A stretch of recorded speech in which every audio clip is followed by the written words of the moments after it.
King of Gods. By Fast Food Restaurant, Kabanata 1432. Heaven Soul Feather Spirit Stone. Ang Moonlight Sky Bamboo ay lumampas na sa orihinal nitong presyo sa ngayon, ngunit hindi pa rin huminto ang bidding. 1.8 milyon. Ang tao mula sa Fallen Heaven Sacred Land ay patuloy na tumawag. Ang Moonlight Sky Bamboo ay biglang nagkakahalaga ngayon ng isang pinakamataas na kalidad na divine artifact. Langit. Walang panig ang sumusuko. Hihihi. Iniisip ko kung sino ang mananalo sa huli. Maraming miyembro sa auction house ang nakaupo lang at nanonood ng palabas. Ang isang piraso ng Moonlight Sky Bamboo na hindi man lang nagkakahalaga ng 1 milyon ay umabot na ngayon sa astronomical na presyo na 1.8 milyon. Sige. Si Zhao Feng ay nagsasaya sa loob ng kanyang kahon ng panauhin. Hindi niya akalain na ang isang bagay na inilagay niya para sa auction ay magiging isang mainit na kalakal. At kung ang iba pang mga bagay na inilagay niya para sa auction ay maaari ding makakuha ng isang disenteng presyo. Pagdating ng oras, maaaring subukan pa ni Zhao Feng ang ilan sa mga mas mahalagang bagay para sa auction. 1.85 milyon. Hahaha. Ang Life Sacred Land ay pareho pa rin, palaging naniniwala na ito ay iba at ayaw magbigay ng lupa. Ang maputi ang balat at itim na guhit na lalaki ng Fallen Heaven Sacred Land ay malamig ng inisyan. 1.9 milyon. Nagpatuloy siya sa pagtaas ng presyo. Nanlamig ang ekspresyon ng Godlord Verdant Origin. Kung magpapatuloy ito, kahit na nakuha niya ang Moonlight Sky Bamboo, malulugi pa rin siya sa transaksyong ito. Ngunit nagustuhan niya muna ang mapagkukunang ito. Kung ibibigay niya ito sa Fallen Heaven Sacred Land, mawawalan siya ng mukha para sa Life Sacred Land. Sa sandaling ito, lahat, bakit hindi mo ibigay itong Moonlight Sky Bamboo sa matandang ito sa halagang 2 milyong dekalidad na God Crystals? Isang matanda na boses ang biglang nagmula sa pinakakanang kahon ng panauhin, na walang katapusang umalangaw-ngaw sa auction house. Napakalakas ng space-time energy. Sino ang taong ito? Ang lahat ay agad na nagsimulang mag-isip tungkol sa pagkakakilanlan ng taong ito. Mula sa tono ng taong ito, sila ay nasa parehong antas ng mga Godlord ng dalawang Sacred Lands. Ito, kasama ang kanyang malalim na space-time intent, ay nangangahulugan na sila ay walang alinlangan na Godlord ng space-time Sacred Land. Sige. Hahayaan ko ang Senior Void Spirit na magkaroon ng Moonlight Sky Bamboo na ito. Ngumiti si Godlord Verdant Origin at sinabi. Dahil nagsalita na ang Godlord Void Spirit, ang junior na ito ay titigil sa pakikipagtawaran. Ang taong mula sa Fallen Heaven Sacred Land ay pinili din na sumuko. Pangunahing pinupuntirya niya ang Life Sacred Land, at ngayong sumuko na ang Life Sacred Land, natural na hindi niya kayang magpatuloy at makipagkompetensya sa Godlord Void Spirit ng Spacetime Sacred Land. Sa pinakakanang silid, isang lumang elder na nakasuot ng kulay abong puting roba ang nasa loob, isang kalmadong ekspresyon sa kanyang mukha. Sa tabi niya ay isang nagyayelong babae na may katangi-tanging at magandang hitsura. Luo Ling, sa Moonlight Sky Bamboo na ito, mas lalo kang lalakas. Magiliw na sabi ng Godlord Void Spirit sa babae. Master, makakapagpahinga ka. Hindi kita bibiguin. Isang pahiwatig ng determinasyon ang sumilay sa mga mata ng Ancient God Luo Ling. Sa ibang lugar. Hahaha, 2 milyong dekalidad na God Crystals. Hindi napigilan ni Zhao Feng na tumawa sa tuwa. Ang piraso ng Moonlight Sky Bamboo na iyon ay hindi masyadong kapaki-pakinabang sa kanya, ngunit nagawa niya itong i-auction sa mataas na presyo na 2 milyon. Nang na-auction ang Moonlight Sky Bamboo, ilan pang time-intent cultivation resources ang inilagay para sa auction. 70% ng mga mapagkukunan ng time-intent na ito ay inilagay para sa auction ni Zhao Feng. Bagamat ang mga mapagkukunan ng time-intent na ito ay hindi kasing bihira o kasing halaga ng Moonlight Sky Bamboo, lahat sila ay napakataas ng kalidad at bihira pa rin sa labas ng mundo. Kaya, nagawa nilang mag-utos ng napakataas na presyo. Ang karamihan sa kanila ay binili ng mga half-step na Godlords mula sa Spacetime Sacred Land. Heaven Soul Feather Spirit Stone. Nagagawang dalisayan ang kaluluwa at palakasin ang enerhiya ng kaluluwa. Isang banal na bato na maaaring maging sanhi ng pag-unlad ng katawan ng kaluluwa. Mabisa pa nga ito para sa mga kaluluwa ng mga half-step Godlords. Ngumiti ang matanda na nakasuot ng puting damit. Ang mga kayamanan na makapagpapalakas ng enerhiya ng kaluluwa ay napakahalaga na. Para sa maraming mga lahi, ang pagpapalaki ng sariling paglilinang ay madali habang ang pagtaas ng antas ng kaluluwa ng isang tao ay napakahirap. Isang kayamanan na maaaring magpataas ng antas ng isang kaluluwa. Medyo natukso si Zhao Feng. Ilang oras na ang nakalipas, ang kanyang soul intent ay umabot na sa half-step na Godlord level, ngunit hindi pa rin siya nagkaroon ng pagkakataon na patatagin ang kanyang pundasyon. Kung makukuha niya ang Heaven Soul Feather Spirit Stone, maaari niyang ganap na patatagin ang kanyang soul intent, marahil kahit na gamitin ito bilang isang pundasyon para sa isang pambihirang tagumpay sa isang Godlord. Ang panimulang presyo para sa Heaven Soul ang Feather Spirit Stone ay 700,000 dekalidad na God Crystals. Ang bawat bid ay dapat na hindi bababa sa 10,000 na mas mataas. Nang matapos siyang magsalita, maraming tao ang sumigaw ng mga bid. 720,000, 730,000, 760,000. Napakaraming tao ang nangangailangan ng kayamanang ito, kaya maraming mga bidder. Maging si Xin Huang, Godlord Evil Spirit, at ang second elder ng spiritual race ay nakibahagi. Mayroon ding mga eksperto mula sa 5-star na paksayon ng iba pang mga zone. Ang presyo ng Heaven Soul hindi nagtagal ay umabot sa 1.4 milyon ang Feather Spirit Stone. Unti-unting sumuko ang karamihan sa mga tao. Pagkatapos ng lahat, ang mga half-step na Godlords at Peak Rank 9s lang ang maaaring masulit ang paggamit ng kayamanang ito, at ang presyo na 1.4 milyon ay napakataas. 1.42 milyon. Isang half-step na Godlord ng Spacetime Sacred Land ang sumigaw ng bid. 1.46 milyon. Ang Godlord Evil Spirit ay hindi sumuko at sumigaw ng kanyang sariling presyo. Hindi siya nagpunta sa lugar na ito para lang bumili ng kayamanan para sa kanyang sarili. Naghahanap din siya ng anumang kayamanan na maaaring makatulong sa kanyang lahi. 1.5 milyon.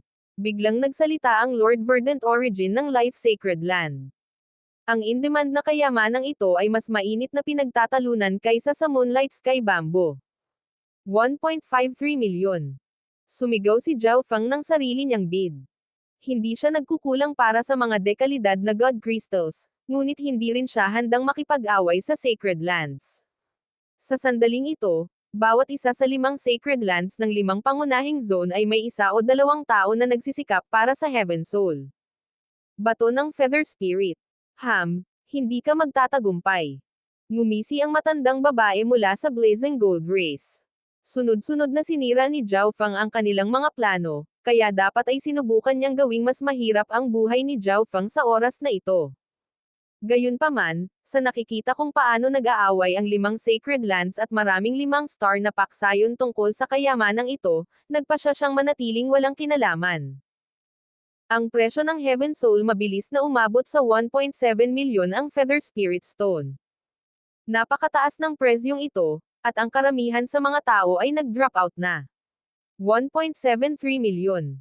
Si Zhao Feng ay patuloy na sumigaw ng mga bid. Sino ang nasa guest box na iyon? Hindi pa rin sila sumusuko. Pinaplano ba niyang makipagkompetensya sa 5 Sacred Lands? Ilang tao sa auction house ang hindi maiwasang tumingin sa guest box ni Zhao Feng na nalilito. Buzz. Sa sandaling ito, isang malakas na divine sense ang pumasok sa silid ni Zhao Feng, na ikinagulat niya at ni Zhao Yufei. Bagamat may screening effect ang kwarto, ang divine sense of a second heaven Godlord ay napakalakas at madaling makalusot dito.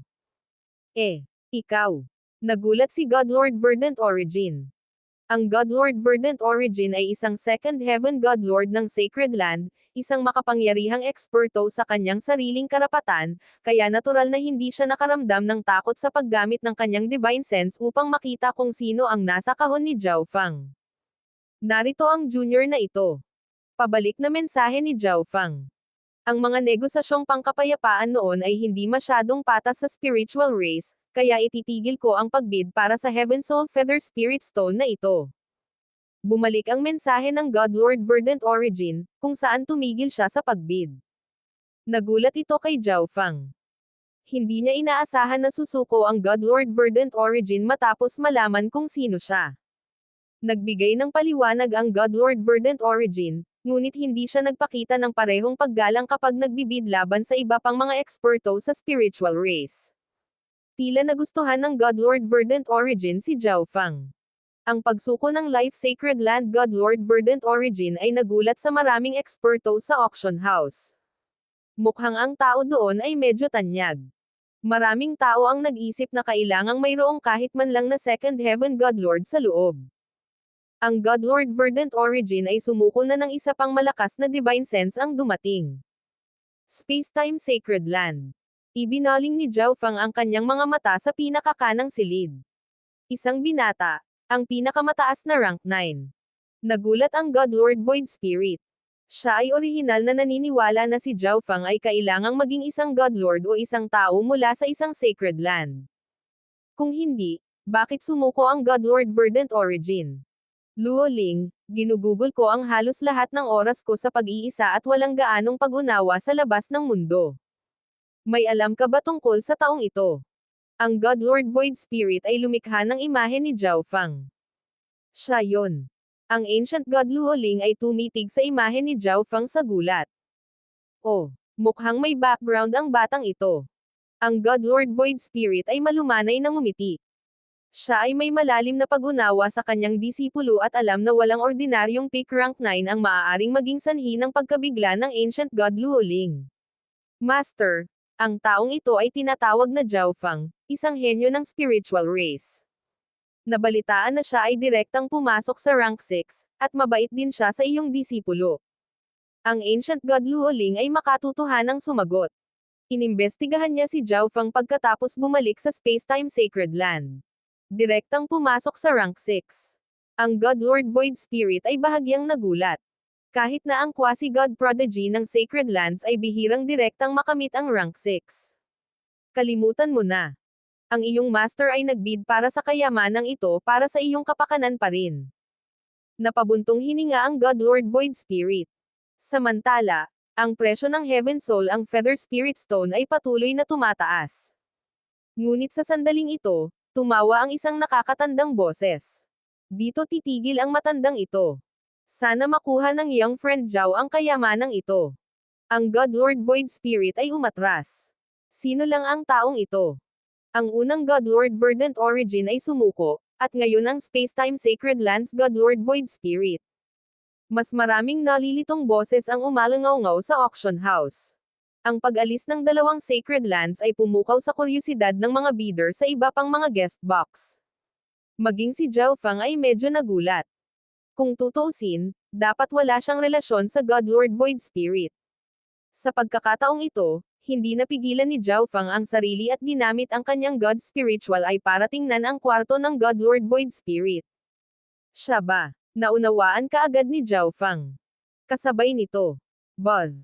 Sunod-sunod na divine sense na may iba't ibang antas ng lakas ang dumaan sa silid ni Zhao Fang, ngunit tanging ang First Heaven Godlords o mas mataas lang ang aktwal na nakakita sa loob. 1.8 million. Si Zhao Fang ay gumawa ng isa pang bid.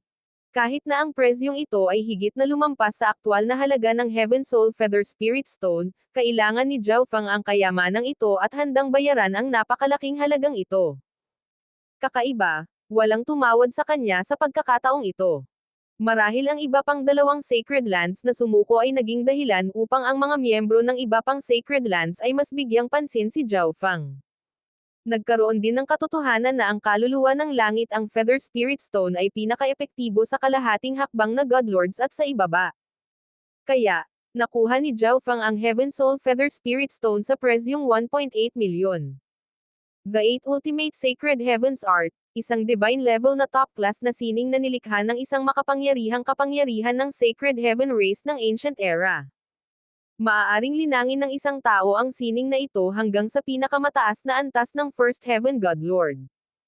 Ang sining na ito ay napakalakas at ganap na makakalaban sa mga magsasaka ng Devil Daw. Malakas na pahayag ng matanda na nakasuot ng puti. Langit, isang divine level top-class art. At ito ay isang sining na naiwan ng ika-11 na ranggo ng Sacred Heaven Race. Hindi mabilang na mga eksperto ang nasasabik sa item na ito. Ang magagandang sining at mga diskarte ay palaging napakahirap makuha. Walang pag-aalinlangan sa kapangyarihan nitong 8 Ultimate Sacred Heavens Art, at maaari pa nitong kontrahin ang mga cultivator ng Devil daw. Maaari itong linangin hanggang sa pinakamataas na antas ng First Heaven God Lord. Hindi rin maiwasan ni Zhao Feng na magulat at interesado sa sining na ito. Kailangang mapagtanto ng isa na ang Chaos Heaven Void Origin technique na kanyang nilinang ay maaari lamang tumagal hanggang sa siya ay maging isang God Lord.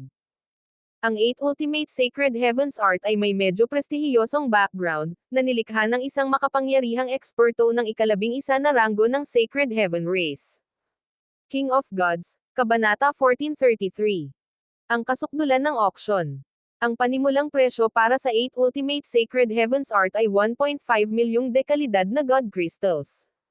Ang bawat bagong bid ay dapat na hindi bababa sa 10,000 na mas mataas.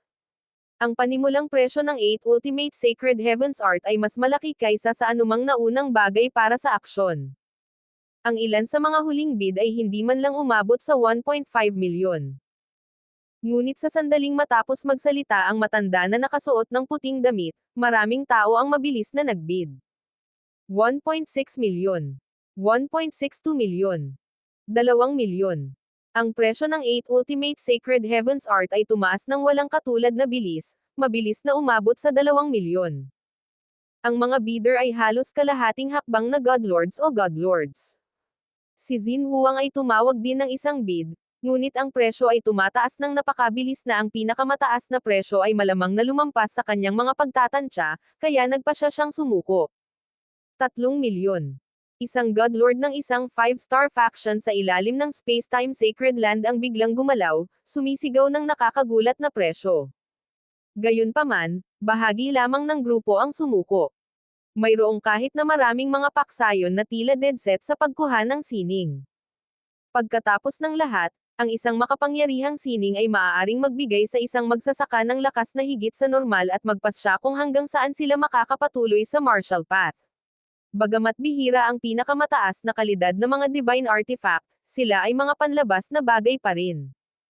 Kaya, ang halaga ng sining na ito sa divine level ay higit na lumampas sa ordinaryong pinakamataas na kalidad ng mga divine artifact. Sa huli, ang 8 Ultimate Sacred Heavens Art ay kinuha ng Sacred Land ng isa pang zone sa presyong 6 na milyong dekalidad na God Crystals. Ang Chaos Heaven Void Origin technique ay maaari lamang akong tumagal hanggang ako ay maging isang God Lord. Pagdating ng panahon, kailangan kong maghanap ng ibang sining o lumikha ng sarili ko. Nagdilim ang ekspresyon ni Zhao Feng. Hindi siya malayong maging isang God Lord ngayon at kailangan niyang simulan ang pagpaplano para sa hinaharap. Kung mayroong isang sining ng antas ng God Lord na angkop para sa kanya, si Zhao Feng ay nagpaplanong gumawa ng hakbang. Ang huling presyo para sa 8 Ultimate Sacred Heavens Art ay ang pinakamataas sa ngayon at gumawa ng magagandang alon, ngunit ang auction ay malayong matapos. Ang bawat isa sa mga sumusunod na item ay isang hindi kapani-paniwalang bihirang kayamanan, na mas mahalaga kaysa sa 8 Ultimate Sacred Heavens Art. Ang kapaligiran sa bahay ng auction ay itinaas sa pinakalimitado. Susunod na para sa auction ay isang Divine Kingdom na naiwan ng pinakamataas na First Heaven God Lord, na nilagyan ng Law of Darkness. Bilang karagdagan, ang orihinal na hitsura ay ganap na napanatili. Maaaring nasa loob pa rin ang mga kayamanan o sikreto nitong God Lord. Ngumiti ang matanda na nakasuot ng puting damit. Ano? Isang Rurok First Heaven God Lord's Divine Kingdom. Ganap na napreserba. Maraming eksperto ang natukso sa bagay na ito. Tanging ang mga God Lord lamang ang maaaring lumikha ng mga Divine Kingdom, ngunit ang karamihan sa kanila ay hindi panatilihin ang kanilang mga Divine Kingdom sa kanila. Para sa kadahilanang ito, nang ang mga God Lord na ito ay pinatay, ang kanilang mga Divine Kingdom ay nanatili, na nagiging mga bagay na walang mayari. Ang mga maswerte ay maaaring hindi sinasadyang makapasok sa isa sa mga Divine Kingdom na ito, na makuha ang kapalaran na naiwan ng isang God Lord. Sa sandaling ito, ang Divine Kingdom Auction House ay nagsusubaste ng isang bagay na pinapangarap lang ng hindi mabilang na tao, isang maswerteng pagkakataon.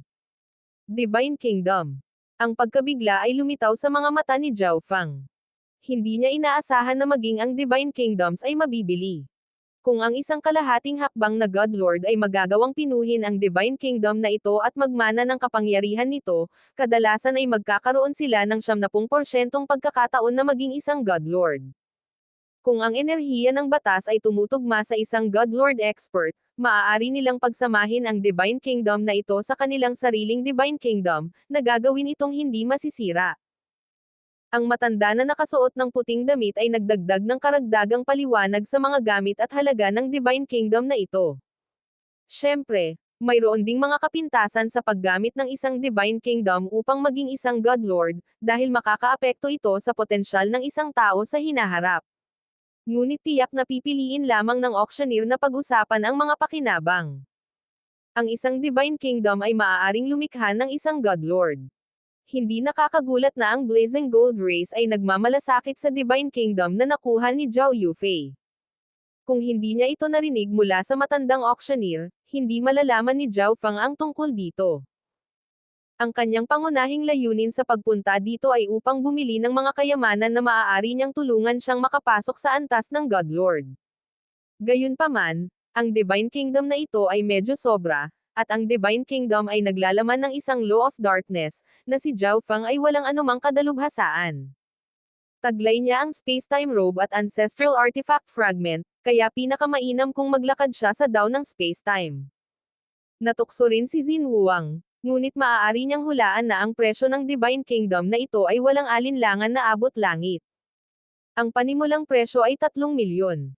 Ang bawat bagong bid ay dapat na hindi bababa sa 10,000 na mas mataas kaysa sa nauna. Ang sabi ng matanda na nakasuot ng puting damit. Dahil ang Divine Kingdom na ito ay ganap na napanatili at maaaring magkaroon ng maraming mahahalagang lihim o kayamanan, ang panimulang presyo ng Divine Kingdom ay inilagay sa 3 milyon. 4 na milyon. Itinaas ng isang Divine Kingdom ang presyo ng 1 milyon mula pa sa simula.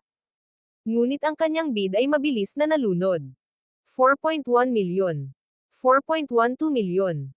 Sunod-sunod na pagbid ang isinigaw, kasama ang God Lord Evil Spirit ng Ancient Soul Hall na isa sa kanila.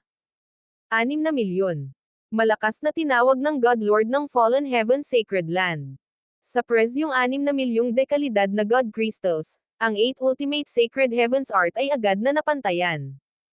Tila determinado ang Fallen Heaven Sacred Land na makuha ang Divine Kingdom na ito. Ang Divine Kingdom na ito ay ganap na may kakayahang lumikha ng isang God Lord, at ang mga eksperto ng Fallen Heaven Sacred Land ay palaging nilinang ang masama at masasamang intent tulad ng Shadow Intent, Darkness Intent, at Decay Intent. Ang Law of Darkness na nakapaloob sa Divine Kingdom na ito ay ganap na angkop para sa Fallen Heaven Sacred Land. Kung magtagumpay sila, maaari silang magkaroon ng isang walang katulad na kababalaghan na maging isang God Lord o palakasin ang kapangyarihan ng isang umiiral na God Lord. Ngunit mayroong hindi mabilang na mga paksayon na nagsagawa ng evil daw sa 5 pangunahing zone, at lahat sila ay nangangailangan ng Divine Kingdom na ito. 6.1 milyon. 6.2 milyon. Ang presyo ng Divine Kingdom ay patuloy na tumaas. 9 milyon. Malamig na sinabi ng God Lord ng Fallen Heaven Sacred Land. Agad na tinakot ng presyong ito ang iba pang mga bidder at naging sanhi ng pagkaalarma ng maraming tao sa auction house. Ang isang presyo na 9 na milyon ay napakataas, at tila ang Fallen Heaven Sacred Land ay tiningnan ang item na ito ng may sukdulang kahalagahan at hindi papayag na bitawan. Kaya ang natitirang mga bidder ay sumuko. Nang ang lahat ay naniniwala na ang Fallen Heaven Sacred Land ay makakakuha ng Divine Kingdom sa mataas na presyo na 9 na milyon. 9.1 milyon. Mahinang tawag ng God Lord Verdant Origin, na tila walang pakialam. 9.12 milyon. Ang God Lord ng Fallen Heaven Sacred Land ay patuloy na nagbid. 9.2 milyon. 9.22 milyon. Kalokohan. Ang Divine Kingdom na ito ay walang silbi sa Life Sacred Land. Sinadya nilang taasan ang presyo. Isang itim na damit na babae ang kumislap sa malamig na liwanag. Gayunpaman, ginawa nila ang parehong bagay kanina. Kailangan nating makuha ang Divine Kingdom na ito. Malungkot na sabi ng lalaking maputi ang balat na may itim na guhit. 11 milyon. Malamig at malupit ang boses ng lalaking may guhit na itim, may bahid ng bahagyang panginginig. Sumabog sa ingay ang auction house. Walang inaasahan na halos doble ang halaga ng Divine Kingdom na ito sa 8 Ultimate Sacred Heavens Art. Ang Divine Kingdom na ito ay hindi gaanong kapaki-pakinabang sa amin, kaya ibibigay na lang namin ito sa iyo. Nagsalita ang Godlord Verdant Origin sa isang katamtaman at mapagmahal na tono. Naging sanhi ito ng mga tao sa Fallen Heaven Sacred Land na halos maglabasan sa mga sumpa. Sa kabutihang palad para sa kanila, ang presyong ito ay hindi pa rin masyadong makatwiran, at nakuha nila ang Divine Kingdom sa huli, na iniingatan ang kanilang mukha sa harap ng Life Sacred Land. Ang nag-iisang Divine Kingdom ay talagang nabili ng 11 milyong dekalidad na God Crystals. Hindi napigilan ni Zhao Feng na mapabuntong hininga. Siyempre, napabuntong hininga din siya sa pagtataka sa nangingibabaw na yaman na hawak ng God Lords of Sacred Lands. Pagkatapos ng Divine Kingdom, ang iba pang mga bagay na sumunod ay pawang napakahalagang kayamanan. Ang Sacred Land ay gagawa ng isang bid sa bawat oras, at ang karamihan sa mga presyo ay aabot sa 7 milyong God Crystal o mas mataas. At karamihan sa mga Sacred Lands ang nakakuha ng kanilang mga kamay sa mga kayamanang ito. Pagkatapos ng sunod-sunod na digmaan sa pagbibid na may mataas na presyo, nagsimulang bumagsak ang halaga ng mga item para sa auction. Ngunit alam ng mga nakakaunawa sa sitwasyon na darating ang kasukdulan. Naubos ng mga naunang bagay ang kapital ng maraming paksayon at eksperto, kaya sinadya ng auctioneer na ilabas ang mga bagay na ito na mas mababa ang halaga para magkaroon sila ng panahon para maghanda. Golden Glass Axe. Isang pinakamataas na kalidad na divine artifact. Bagamat medyo nasira, nagmula ito sa ika-21 na ranggo na Blazing Gold Race, at ang kapangyarihan nito ay mas malaki kaysa sa ordinaryong nasira na may pinakamataas na kalidad na mga divine artifact. Flame Hill Shield. Isang napinsalang pinakamataas na kalidad na divine artifact. Nagtataglay ito ng hindi kapani-paniwalang defensive power at mula rin sa ika-21 na ranggo na Blazing Gold Race. Sumunod sa auction ay ilang item na ibinigay ni Zhao Feng. Dahil marami sa mga nasirang ito na may pinakamataas na kalidad na mga divine artifact, ang mga ito ay ibinabasta ng sabay-sabay. Gaya ng inaasahan, buong puwersa ang matandang babae ng Blazing Gold Race para maibalik ang mga divine artifact na nawala ng kanyang lahi. 1.6 milyon. Agad na tumugon si Zhao Feng, paminsan-minsan ay tumataas ang presyo. Kalokohan. Dapat itong spiritual race. Ang matandang babae ay nagngangalit, ngunit wala siyang magawa. Sa panahon ng bidding para sa Heaven Soul Feather Spirit Stone, binigyan ng God Lord Verdant Origin ang taong iyon ng mukha, kaya malamang na ang taong ito ay ang Spiritual Race Patriarch. 1.65 milyon. Alam ni Zhao Feng na huwag lumampas ito at hindi masyadong nagtaas ng presyo. Patuloy niyang pinagmamasdan ang matandang babae sa apoy. Sa sandaling mag-alinlangan siya, tumigil si Zhao Feng. Katulad nito, nakakuha si Zhao Feng ng medyo mataas na presyo para sa mga divine artifact na ito, na bumalik sa Blazing Gold Race. Dahil dito, ang lahat ng mga bagay na inilagay ni Zhao Feng para sa auction ay naibenta na. Hahaha, mayroon na akong halos 20 milyong dekalidad na God Crystals. Hindi mapigilan ni Zhao Feng na matuwa. Siyempre, kailangan niyang pasalamatan ang Blazing Gold Race. Kinuha niya ang pinakamataas na kalidad na divine artifact na iyon mula sa Blazing Gold Race at ngayon ay ibinenta na niya ito pabalik. Ang susunod para sa auction ay ang mga tool na may natatanging kasanayan.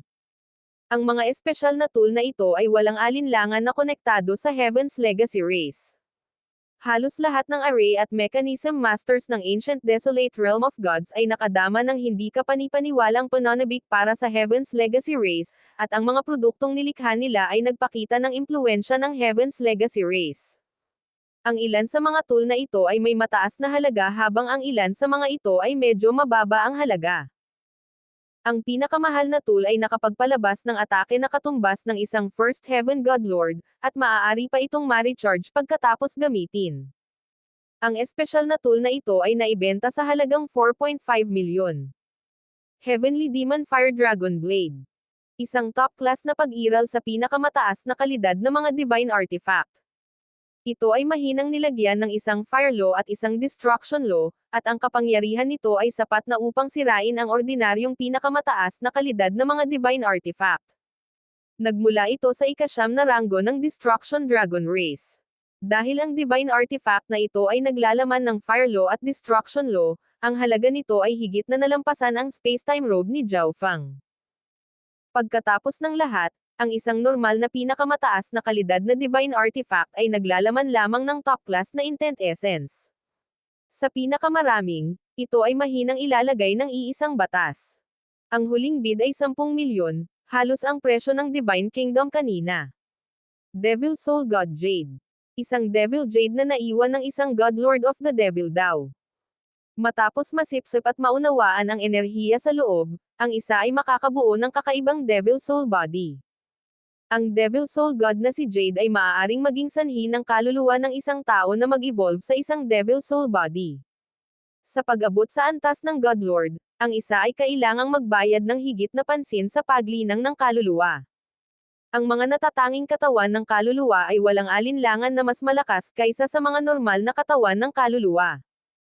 Higit pa rito, ang Devil Soul God na si Jade ay maaari ding magpataas ng lakas ng isang God Lord of the Devil daw. Ang hitsura ng item na ito ay agad na nagdulot ng isang galit na digmaan sa pagbibid sa pagitan ng maraming God Lords of the Devil daw. Ang susunod para sa auction ay isang fragment ng isang Supreme Ancestral Artifact. Sa sandaling magsalita ang matanda na nakasuot ng puting damit, agad na tumahimik ang auction house. King of Gods, Kabanata 1434. Kumilos ang God Lord Heavenly Solitude. Ang susunod para sa auction ay isang Supreme Ancestral Artifact Fragment. Sa sandaling magsalita ang matanda na nakasuot ng puting damit, ang maingay na bahay ng auction ay naging nakamamatay. Sa wakas ay lilito na ito. Ang God Lord Heavenly Solitude ay bamulong, ang kanyang katawan ay nakatago sa ilalim ng isang itim na mantle. Anong uri ng Ancestral Artifact Fragment ito? Ang mga miyembro ng Life Sacred Land ay naging seryoso. Sa kabilang banda, ang mga miyembro ng Fallen Heaven Sacred Land ay hindi napigil ang tumayo at tumingin sa entablado. Nalaman nila na isang ancestral artifact fragment ang lalabas sa Divine Kingdom auction, ngunit walang nakakaalam kung anong uri iyon. Sa sandaling ito, ang mga mata ng lahat ay natipon sa entablado. Ang rank 9 Ancient God Beauty sa tabi ng puting nakasuot na elder ay naglabas ng isang gintong kahon. Sa sandaling ito, maging ang kanyang mga kamay ay nanginginig. Sa sandaling mabuksan ang kahon, isang madilim na pulang gout ng apoy ang sumambulat.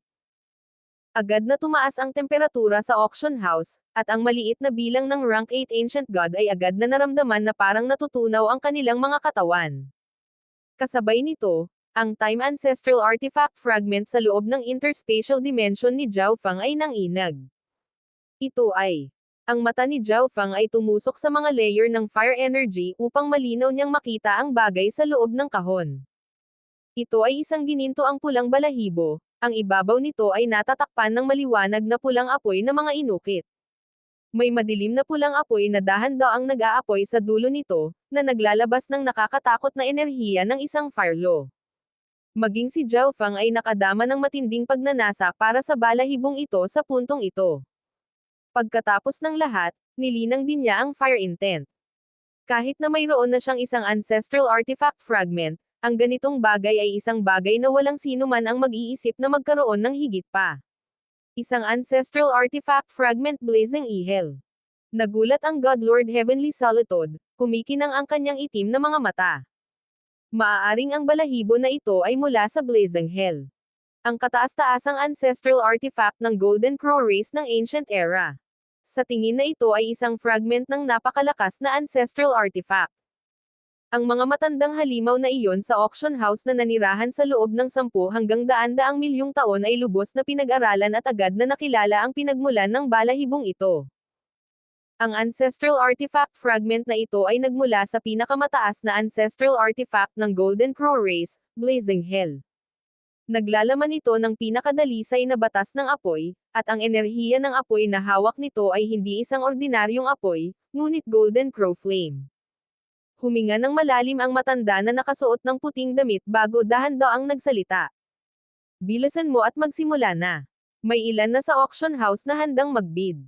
Ang fragment na ito mula sa Blazing Hell ay may abnormal na mataas na kalidad. Bilang karagdagan, ang mga batas sa sunog ay mga batas na karaniwang ginagamit. Maaaring gamitin ng karamihan sa mga naruroon na Godlords itong ancestral artifact fragment ayon sa gusto nila. Ngunit kahit nalinangin ng isang tao ang isang enerhiya na naiiba sa enerhiya na nilalaman sa ancestral artifact fragment, walang sino man ang maaaring tumanggi sa tukso ng isang ancestral artifact fragment. Ang panimulang presyo ng ancestral artifact fragment ay 20 milyon. Ang bawat bagong bid ay dapat na hindi bababa sa 100,000 na mas mataas kaysa sa nauna. Malakas na pahayag ng matanda na nakasuot ng puti. Ang panimulang presyo ng ancestral artifact fragment ay 20 milyon na. Ang ilan sa mga hindi gaanong mayayamang godlords ay hindi man lang nagkaroon ng kakayahang tumawag ng isang bid. Kahit na ito ay isang nakakagulat na presyo, ang auctioneer ay halos hindi pa tapos magsalita nang may tumawag ng isang bid. 21 milyon. 23 milyon. 24 na milyon. Sunod-sunod na sigaw ang napuno ng auction house. Ang ancestral artifact fragment ay hindi mabibili, at may ilang mga godlord na handang isuko ang lahat ng kanilang pag-aari. At ang ilan sa mga guest box na noon pa man ay tahimik ay nagsimula na ring mag-issue ng mga bid. Sa sandaling ito, naramdaman ni Zhao Feng ang halos 10 bagong godlord aura, ang karamihan ay kapantay ng godlord verdant origin at isa o dalawa na ilang beses na mas malakas. Ang 5 sacred lands ay mayroong maraming godlords, at lahat sila ay nakikibahagi. Ilang sandali pa, ang presyo ng ancestral artifact fragment ay umabot na sa 40 milyon. Ngunit kahit nasa presyo na iyon, ang bilang ng mga bidder ay hindi gaanong nabawasan. Ang isang solong ancestral artifact fragment ay masyadong mahalaga. Ang sinumang godlord na mayroong isa ay maaaring mangibabaw sa mga kaparehong antas at hamanin pa ang mga iyon sa mas mataas na antas. Mukhang maraming tao ang dumating para lang sa ancestral artifact fragment. Hindi mapigilan ni Zhao Feng na mabigla. 5 milyon. Isang godlord ang tumawag sa pagkabalisa. Ngunit kahit na ang presyong ito ay agad na nilunod ng ibang mga godlord, karamihan sa mga tao sa auction house ay mga manunood lamang sa bidding war na ito, ngunit lahat sila ay nakaramdam pa rin ng matinding damdamin at pagkabalisa. 60 milyon. 63 milyon. Sa wakas, nang umabot sa presyong ito ang ancestral artifact fragment, biglang bumaba ang bilang ng mga taong nagbibid. Kalokohan.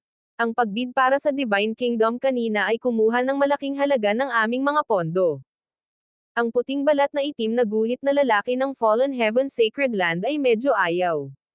Sa oras na ang presyo ng ancestral artifact fragment ay umabot na sa 80 milyon, iilan na lamang ang makapangyarihang paksayon ang natitira. Lahat sila ay napakamaingat kapag gumagawa ng mga bid ngayon. Pagkatapos ng lahat, ang 80 milyong mataas na kalidad na God Crystals ay hindi maliit na bilang. Maging ang Second Heaven Godlords ng Sacred Land ay kailangang mag-ingat sa paggawa ng mga bid. 100 milyon. Isang paus at nakakatakot na boses ang biglang nagmula sa ibaba. Agad na tumahimik ang auction house. Lahat ay napalingon sa isang misteryosong tao na ang mga katangian ay natatakpan ng isang itim na mantle. Ang dating bid ay 83 milyon, ngunit ngayon, ang taong ito ay nagdala ng presyo ng diretsyo sa 100 milyon. Maging ang 5 sacred lands ay nag-alinlangan. 100 milyon at 100,000. Isang space-time sacred land godlord ang nagbid. 110 milyon. Nagbid ang misteryosong lalaki. Ang space-time sacred land ay nagdagdag lamang ng 100,000, ngunit ang misteryosong lalaking ito ay nagdagdag ng 10 milyon. Agad na tinapos ng lahat ng sacred lands ang anumang ideya ng pagkuha ng fragment. Bagamat sumuko na sila sa bidding war, gusto ng lahat na makita kung sino ang misteryosong lalaking ito sa ilalim ng itim na mantle. Sino lang yan? Ni kahit ang sacred lands ay hindi nagawang malampasan siya. Maraming tao sa auction house ang napalingon sa misteryosong lalaking ito. Ngunit kahit na ang divine sense of a second heaven godlord ay tinanggihan, hindi makita ang mukha sa loob. Ang boses na ito, medyo pamilyar. Isinaaktibo ni Zhao Feng ang kanyang kaliwang mata at nakatutok. Unti-unting tumagos ang kanyang tingin sa itim na mantle. Biglang lumingon kay Zhao Fang ang taong nasa ilalim ng itim na mantle at malamig na bamulong. Agad na naramdaman ni Zhao Fang ang panginginig ng kanyang kaluluwa. God Lord Heavenly Solitude. Bumilis ang tibok ng puso ni Zhao Fang nang agad siyang umiwas ng tingin. Hindi niya inaasahan na ang God Lord Heavenly Solitude ang siyang makakakuha ng ancestral artifact fragment sa huli. Ito ay maliwanag na ang pangkat sa likod niya ay hindi simple sa lahat. Nang mabenta ang ancestral artifact fragment, unti-unting nalalapit ang pagtatapos ng Divine Kingdom Auction. Ang mga sumusunod na kayamanan ay hindi maihahambing sa ancestral artifact fragment, ngunit mas mahalaga pa rin ang mga ito. Heaven Void God Origin Ginseng. Maaari nitong palakihin ang pagkakataon ng kalahating hakbang na God Lord na makapasok sa God Lord level ng humigit kumulang 20%. Kung kukunin ito ng isang ancient god, ito ay lubos na magpapalaki sa kanilang paglilinang. Nang ipahayag ng matanda na nakasuot ng puting damit ang mahalagang halamang ito, maraming half-step na God Lord sa auction house ang nakaramdam ng tibok ng kanilang puso. Bagaman ito ay 20% lamang, kahit na 10% ay magkakaroon ng kalahating hakbang na mga God Lord na nakikipaglaban sa kanilang sarili upang makuha ang kanilang mga kamay dito. Mayroong 3 Heaven Void God Origin Ginseng para sa auction. Mayroon talagang ganito isang bagay na tulad nito. Si Zhao Fang ay may kagalakan sa kanyang mukha. Ang panimulang presyo ng Heaven Void God Origin Ginseng ay 1.5 milyon, ngunit ang presyo ay tumaas kaagad sa 3 milyon. 3.2 milyon. Gumawa si Zhao Fang ng kanyang hakbang. 3.52 milyon. 3.65 milyon. Desidido si Zhao Fang na makuha ang halaman na ito, at nakakuha siya ng napakaraming God Crystals mula sa auction na ito, kaya lubos siyang nagtiwala. Sa huli, nagtagumpay si Zhao Wan sa pagkuha ng unang Heaven Void God Origin Ginseng sa halagang 4.3 milyon. Ang bidding war ay naging mas maayos kaysa sa inaasahan ni Zhao Fang. Pagkatapos ng lahat, ang Heaven Void God Origin Ginseng ay maaari lamang tumaas ng tsansang maging isang God Lord ng 20%. Higit sa 3 milyon, hindi na ito cost-effective. Bukod dito, sa huling yugtong ito ng auction, naubos na ng iba't ibang paksayon ang karamihan sa kanilang mga pondo, ang ilan sa kanila ay ganap na naubos. Maaaring sabihin ng isang tao na nakahanap si Zhao Fang ng isang maliit na butas. Gago. Siguradong makukuha ko ang pangalawa. Bagamat nakuha na ni Zhao Fang ang una, mayroon pa ring dalawa, at maraming eksperto ang naghahanda para sa ikalawang bidding war. Ang pangalawang Heaven Void God Origin Ginseng ay may panimulang presyo na 1.5 milyon. Ang bawat bagong bid ay dapat na mas mataas ng 10,000 kaysa sa huli. Katatapos lang magsalita ng matanda na nakasuot ng puting damit. Walang mabagal na pagtaas ng presyo. 4.3 milyon. Sabi ni Zhao Fang. Nagtitipid siya ng oras sa ganitong paraan. Kalokohan, ang taong iyon na naman. Nakuha na niya ang isa, ngunit hindi niya binibitawan ang pangalawa. Ilang tao sa auction house ang nagalit dito. 4.35 milyon. May sumigaw sa galit. Brother Fang, nakakuha ka na ng isang Heaven Void God Origin Ginseng. Bakit nagbibid ka pa? Si Zhao Yufei ay medyo nalilito. Para sa iyo. Bahagyang ngumiti si Zhao Fang. Ang Heaven Void God Origin Ginseng ay isang kayamanan na maaaring magpalaki ng pagkakataong maging isang God Lord. Ang kalidad nito ay higit na lumampas sa Moonlight Sky Bamboo, kaya hindi ito maduplicate ni Zhao Fang. At saka, medyo malaki na ang kinita niya, kaya maaari na rin niyang ipagpatuloy ang pagbibid. Sa huli, nakuha ni Zhao Fang ang pangalawang Heaven Void God Origin Ginseng sa halagang 4.9 milyon. Naniniwala ang mga eksperto sa auction house na si Zhao Fang ay titigil dito, ngunit para sa ikatlong Heaven Void God Origin Ginseng, si Zhao Fang ay muling pumasok sa bidding war, sa kalaunan ay nakuha ito sa halagang 6 na milyon. Nang matapos ang auction, nag-walkout sina Zhao Fang at Zhao Yufei, na muling nakakuha ng atensyon ng marami. Ngunit iilan lamang ang nakakaalam na si Zhao Fang ay isa na bumili ng 3 sunod-sunod na Heaven Void God Origin Ginseng. Xin Wuang. Matapos maglakbay ng malayo, natagpuan ni na Zhao Fang at Zhao Yufei si Xin Wuang. Zhao Fang. Zhao Yufei. Medyo nagulat si Xin Huang. Pumunta silang tatlo sa isang high-end na tea house sa loob ng Divine Kingdom Trading Ring. Paano na? Kumusta ang Giant God Race? Tanong ni Zhao Fang. Bagamat nakakuha si Xin Huang ng maraming mahalagang mapagkukunan mula sa Ancestral Legacy Treasury, karamihan sa mga ito ay may kaugnayan sa time intent. Higit pa rito, ang Giant God Race ay mangangailangan ng ilang oras hanggang sa maabot nito ang antas kung saan maaari itong lumaban sa Ancient Soul Hall. Ayos lang. Ang Giant God Race ay mas malakas kaysa sa nakaraan, at kami ay nasa gitna ng pagre-recruit ng mga sundalo. Nag-isip sandali si Xin Huang bago nagsalita. Ang Giant God Race ay minsan nang kinokontrol ang Ancient Soul Hall, at may ilang mga paksayon noon na tapat sa Giant God Race. Dahil ang Giant God Race ay hindi nagpakita ng lakas upang labanan ang Ancient Soul Hall, ang mga paksayon na ito ay hindi nang ahas na walang ingat na tulungan ito. Ngunit ngayon, si Xin Huang ay naging God Lord, at ang Giant God Race ay mabilis na lumalakas, gayon din ang pangkat nito. Noong nakaraan, ang Spiritual Race ay nakipagdigma sa Blazing Gold Race. Medyo marami akong nakolektang samsam mula sa larangan ng digmaan. Noong una ay pinaplano ko na i-auction ang mga ito, ngunit ang Divine Kingdom Auction ay masyadong mataas at walang pakialam sa mga bagay na ito. Kung mayroon kang anumang gamit para sa kanila, maaari mong kunin ang mga ito. Kinuha ni Zhao Fang ang isang interspatial na dimensyon at inilagay ito sa stone table. Sa loob ay maraming katamtamang kalidad at mataas na kalidad na mga divine artifact, pati na rin ang maraming mababang antas na mapagkukunan. Ang mga ito ay walang silbi kay Zhao Fang, at ang Divine Kingdom Auction House ay tumanggi na kunin ang mga ito, ngunit maaari silang maging malaking tulong kay Xin Huang at sa Giant God Race. Kung gayon hindi ako magiging magalang. Kinuha sila ni Xin Huang, hindi nagtangkang tumanggi. Malayang nag-uusap silang tatlo ng kalahating araw bago naghiwalay. Makalipas ang 3 araw, sinundan ni na Zhao Fang at Zhao Yufei ang second elder ng spiritual race at umalis sa Divine Kingdom Trading Ring. Lahat ng nakarating sa Divine Kingdom Trading Ring sa pagkakataong ito ay umalis na may dalang makabuluhang ani. Sa pagbabalik, ang karamihan ay pumasok sa pag-iisa. Sa loob ng space-time robe. Subukan nating muli upang maabot ang level 9 space intent. Lumubog ang mga mata ni Zhao Fang. Kapag ang isa ay umabot sa level 9 sa isang intent, ang isa ay maituturing na isang kalahating hakbang na God Lord.